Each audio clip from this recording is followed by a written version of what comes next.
finding it so funny. Yeah. I'm at a point now where there are certain people I know will not like certain jokes.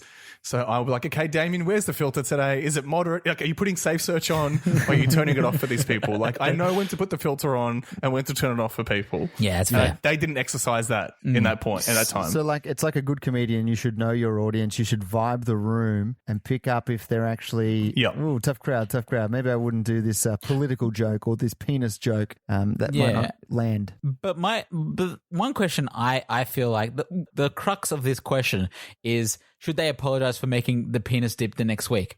Fuck no. I think it's perfectly fine to make the I feel like you thought the joke was a hit at the last party and you're bringing it to a different group of friends to be a hit somewhere else. Don't you think it looks like a dick? Come on. I'm purely playing devil's avocado right now. Yeah. The fact that he wanted to hide it, like have a social media blackout for the dick dip. Yeah. He knew it was going to offend his sister-in-law. Like he absolutely knew he was doing something wrong. Yeah. He still did. I think it's funny, and I think it's a funny tradition to carry on because like you're buying a lobster mold in air quotes, but everybody knows it's a dick. I think that's kind of the beauty of it. Yeah, it's great. I think it's beautiful. It's a laugh. I don't think, how much dip would you actually need to make a mold of a lobster? Like, I don't know about you guys, but like usually a dip for me is sort of like, 100 mils maybe, if that. Yeah. Yeah, you don't... Yeah. It's an egg white. It's an egg white. It's an egg white. It's the shape of an egg white. There is a lot of dip there, so there must have been a huge party or there would have been a lot of wastage of this dick dip. Yeah.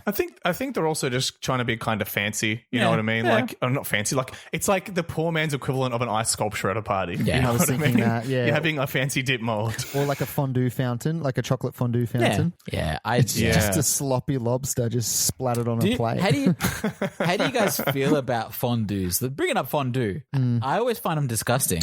Like, especially chocolate ones. I had never had a fondue until last year. Yeah. And oh my God, I made fondue in my pants. I loved it so Really? much. But I'm a cheese machine. Like I will just eat a block of cheese straight up. Yeah. And have no problem doing that. But see, the issue I have with I do love fondue. I'm not going to sit here and say I hate fondue. I love cheese fondue. I like chocolate fondue. But it's more the public ones, all right? Like if you go to a buffet and there's a fondue there. Yeah. And I was a chocolate fondue. I was just like, I don't know if I would run it. Like they're reusing chocolate. Or like, what if someone's put their hand in it? Or especially in these times, guys. Yeah, dude, 100%. Like I've had many opportunities prior to last year to try fondue or like the chocolate fondue. But when I was in Vietnam a couple years ago, I saw a guy stick his finger in the fountain and then give it a lick and then go for another one. Oh. I know it's running chocolate, so it's not the same chocolate, but it's falling off his finger. It's falling into like the rest of the chocolate. Yeah, it's but disgusting. It reuses itself. It's like a pump. So that. Yeah, it's like grey water. Yeah, exactly. I think you shouldn't even. It's not about the fact that he dipped it in, licked it, and then went back in. It's not about double dipping. His finger is still his finger on the first entry. Like, so that's a no. Yeah. It's like Yes. different with a cracker. There are fondues, and there are fondants, Yeah. and that's a fondant. That guy, he was wrong to do that. That's definitely a fondant. fondant. That's a fondant. Yeah. So what's the advice that we have for egg white? Truth. Truth. Seeing as I picked the question, I want to throw this to you guys and see what you think to do. Okay. I don't think there's anything wrong with what he did as far as making the joke, but at the same time, I think you should probably just let it go, let it fall to pieces, and try to when you pick up on someone's not vibing on the joke, just drop it. Yeah. But do you feel like, Tom, that he should apologize to the sister-in-law? Yeah, maybe. I mean, yeah, I think you should apologize at least, because you're just sort of you don't know your audience and you could have really offended somebody. And at the same time, you can just be like, look, yeah, sorry, I was trying to... Plus, it's so easy to do. Sorry, I was saying it's so easy to apologize as well and just squash the beef now. Yeah. This whole dick dip is not some amazing joke that is, needs to be unpacked and is going to make people laugh for the next 10 years. You can just make your dick dip in your private time. It might make people laugh for 10 years. Like every year on tradition, you bring out the dick dip. 10 years of laughter. Of course. But keep it within the family. Keep it within the familia. You know what I mean? In the circle.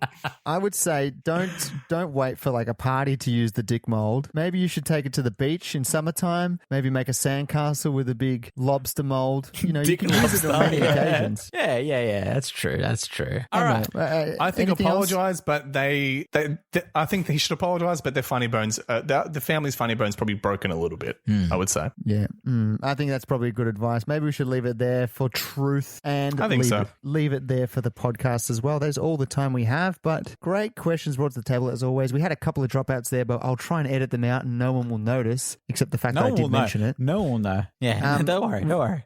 Hopefully this all works out well and we can keep doing it this way. I know I've said that before, but we just don't know what's next and we just don't know how. I'm really concerned about how the internet is going to handle, like the bandwidth is going to handle everyone working from home and learning from home and all that sort of stuff. We might not be able to do this. Everyone's streaming Netflix 24/7. Yeah, they should stop streaming Netflix and start streaming us instead, or downloading us and then watching us, offline. Well, that's it. You should download the questionnaires. The questionnaires will adapt. We've survived through the Black Plague. We will adapt and we'll get out episodes if it kills us. The Black Plague, the Spanish flu, all of them. We've done all the diseases since the medieval times. We're fine. At least all right, guys. we can say if people are going through tough times and people aren't working or can't work, the podcast is free, so you could always just pop in your headphones and maybe just forget about all the stresses that are going on at the moment and trying to enjoy yourself. And that's at least what we'll try and keep doing over the next couple of weeks, for now, at least. Yeah.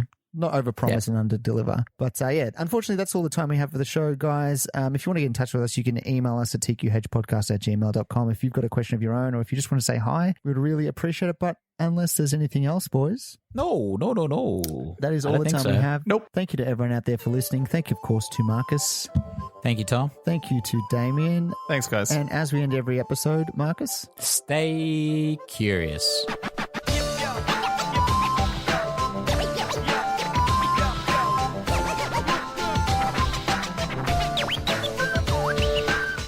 thank you again for listening. If you want to get in touch with us and ask us a question of your own, you can email us at tqhpodcast@gmail.com. That email again, Tom. Is tqhpodcast@gmail.com. We're also on what, Marcus? We're on Twitter. We're also on Facebook. At TQH Podcast. You can find us there. And we are also on, Damien. Wherever you can get a podcast, that is where the TQH Podcast is. Spotify, iTunes, Spreaker, Stitcher, you name it.